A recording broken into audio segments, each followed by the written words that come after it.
ہاں ہاں، مگر اس لحاظ سے جو حضور نے رات کو فرمایا جو پریزنٹ مذہب کی تعلیم ہے، اس میں پریویس زمانے کے جو مذاہب ہیں ان کی تعلیم ریفلیکٹ ہوتی ہے.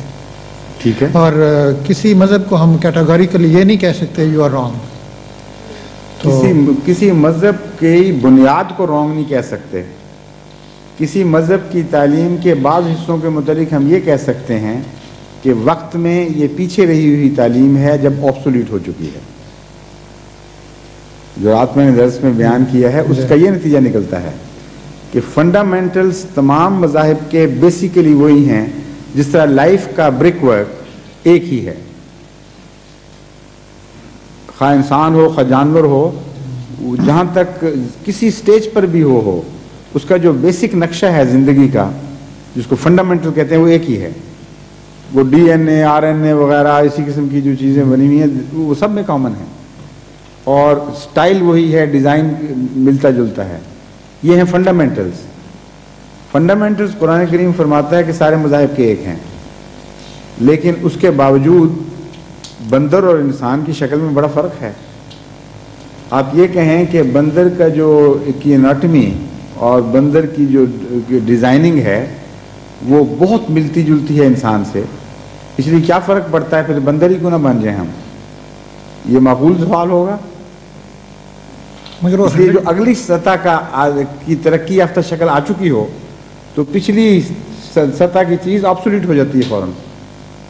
آپ کا اپنا تو یہ حال ہے کہ اگلا ماڈل موٹر کا آ جائے اگلے سال کا تو you will prefer to have that model, حالانکہ بنیادی طور پر بہت ہی معمولی فرق پڑا ہوتا ہے. اور مذہب میں کے ماڈل میں تو بہت زیادہ چینجز آئے ہوتے ہیں بنسبت اس موٹر کے ماڈل کے، اور وہ آپ کو مفت مل رہا ہے اور آپ لیتے نہیں. یہ مطلب ہے انسان کی بات کر رہا ہوں، آپ کو ڈاکٹر صاحب کی بات نہیں کر رہا.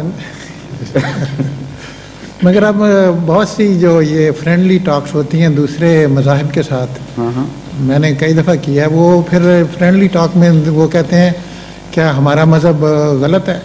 میں بتا چاہ رہا ہوں غلط کہنا ان کو اس طرح ہے، ضروری ہے ان کو آپ یہ سمجھائیں، اور مجھے لگتا ہے کہ بار بار سمجھانا پڑے گا کہ بنیادی طور پر مذہب ایک ہونے کے باوجود دو قسم کے اب فرق ایسے پڑے ہیں جن کی وجہ سے مذہب میں غلطیاں آ گئی ہیں. ایک فرق یہ ہے کہ تعلیم کا ایک حصہ گزشتہ مذاہب کا وقتی تھا. جس طرح انسان کی ترقی میں سوشل پیٹرن میں اس کے اندر ایک حصے میں انسان کے گڈے نے ایک بڑا اہم رول پلے کیا ہے. اب اس زمانے میں جا کر آپ دیکھیں تو گڈے کو غلط کہہ ہی نہیں سکتے. وہ سب سے زیادہ اس زمانے کی ترقی یافتہ صورت ہے. کارٹ گڈا جس کو کہتے ہیں، آرڈنری لکڑی کے بنے ہوئے ویلز، اور آپ اس کو غلط ان معنوں میں کہہ ہی نہیں سکتے کہ اس زمانے میں سب سے ایڈوانس طریقہ تھا کیریج کا.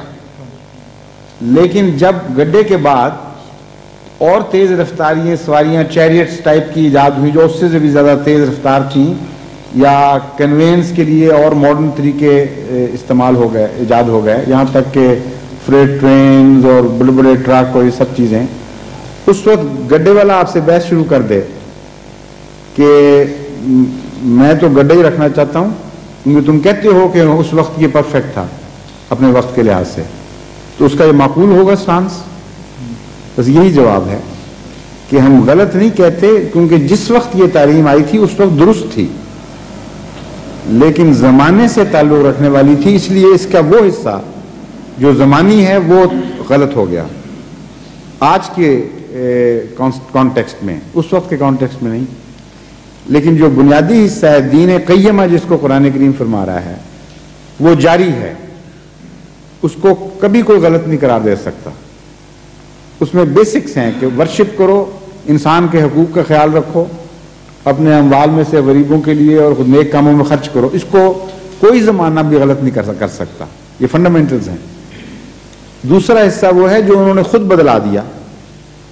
ابتغاء تعویل، ابتغاء فتنت و ابتغاء تعویل جو کل کی آیت ہے اس میں اس کا ذکر ہے کہ کچھ حصہ تو ایوولوشن کے پروسیس میں تمہارا پیچھے رہ گیا، کچھ وہ ہے جس کو تعویل کی خاطر اپنی مرضی کے مطابق بنانے کے لیے یا فتنہ پیدا کرنے کے لیے اموال ذاتی منافعت کے لیے پیسے کھا کر کسی کی مرضی کی بات بنا لی، قرآن کریم سے نکال دی، حدیث سے نکال دی، یہ کر کے تم نے دین کو بگاڑ دیا، یہاں تک کہ اکثریت نے اسے دین کا حصہ سمجھ لیا۔ بعد کے آنے والے دین نے فرقان کا کام کیا اور بتا دیا کہ یہ حصے خدا کے نہیں ہیں بلکہ انسان کے ہیں، اس لیے وہ حصہ غلط ہے۔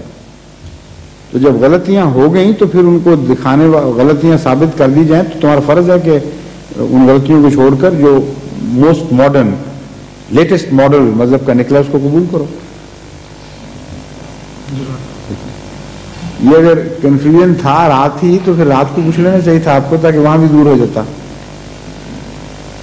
تبھی تو میں نے موقع دیا تھا سوالوں کا۔ اچھا جی